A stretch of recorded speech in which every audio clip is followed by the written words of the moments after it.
teman-teman dan guru-guru yang terkasih, nama saya Rasendria. SMP Pamardiwana Bakti. Di video ini saya akan mempresentasikan bagaimana cara kamera bekerja.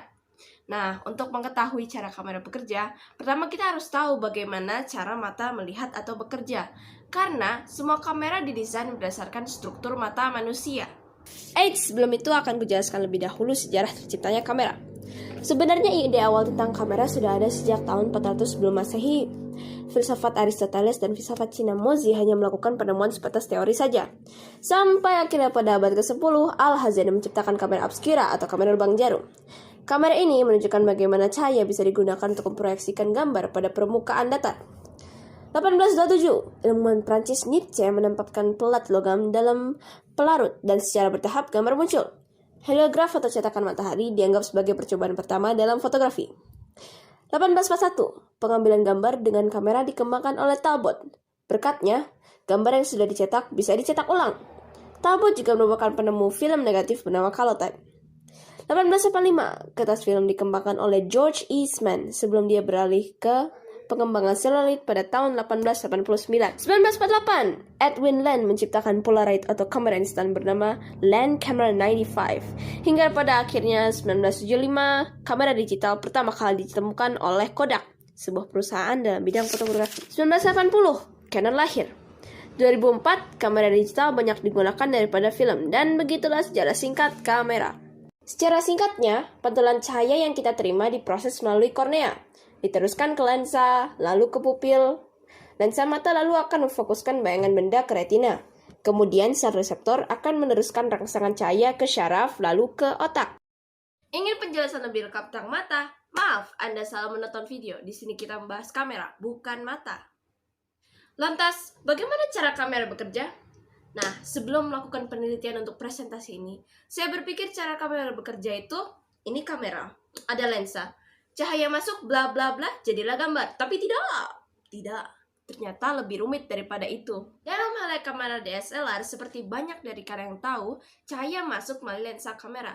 Lalu di dalam kamera tersebut ada banyak sekali elemen-elemen kaca yang bisa membuat kita untuk zoom in, zoom out kamera, atau memfokuskan kamera kepada objek. Nah, di antara kaca-kaca ini terdapat benda yang bernama aperture.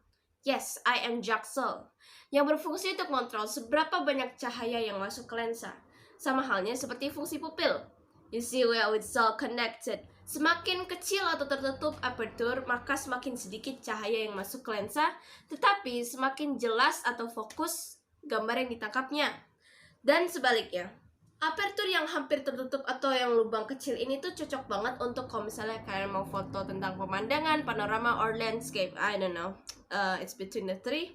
Dan kalau misalnya yang lubang besar atau yang banyak menyerap cahaya dari luar ke lensa, ya, itu cocok banget kalau misalnya kalian mau foto bintang-bintang di malam hari, atau in general kalian mau kayak foto-foto tapi di malam hari. Sekarang kita akan membahas kenapa jenis kamera DSLR ini dinamakan DSLR atau Digital Single Lens Reflex. Yes, it's very English. Nah, sekarang digital. Karena kita itu mengambil gambarnya bukan menggunakan film, kita menggunakan camera sensor. Single lens karena ini hanya punya satu lensa, yaitu di bagian depan di kamera. Dan reflex karena cahaya yang masuk melalui lensa ini dipantulkan lagi oleh cermin dan dipantulkan lagi oleh prisma, sehingga kita bisa melihat gambar yang mau kita ambil melalui viewfinder. Nah, teman-teman, kalian menyadari tidak bahwa viewfinder tuh tidak berada di belakang kamera persis, tapi agak di belakang atasnya itu? Sekarang, apakah yang terjadi ketika kita menekan tombol shutter untuk mengambil gambar di kamera? Teman-teman, kalian menyadari tidak? Tiba-tiba viewfinder berubah jadi gelap seketika ketika kita menekan tombol shutter. Nah, hal itu disebabkan karena cermin yang memantulkan cahaya tersebut terangkat, sehingga viewfinder berubah menjadi gelap. Saat kalian menangkap gambar, kalian pasti bisa mendengar suara cekrekan di kamera itu. Ya, aku tahu dari tadi aku tidak menggunakan kamera beneran, karena aku bukan anak sultan dan aku tidak punya kamera DSLR. Just deal with it. Dan sebenarnya ada beberapa hal yang terjadi ketika ada suara cekrek itu.